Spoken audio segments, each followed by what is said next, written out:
দুটি বিড়ালের মধ্যে কি যে অ্যাগ্রেসিভ ফাইটিং দৃশ্য দেখে ভিডিওটা করলাম। একটি বিড়াল আর একটি বিড়ালকে যেভাবে আক্রমণ করবে বলে একে অপরে অ্যাগ্রেসিভ কঠিন অ্যাগ্রেসিভ। ও চিন্তা করছে যে আমাকে মারলেই ওকে মারব, ওই চিন্তা করছে ও আমাকে মারলেই আমি মারব।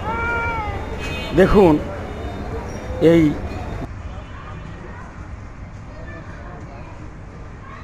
ফাইটিং হোক।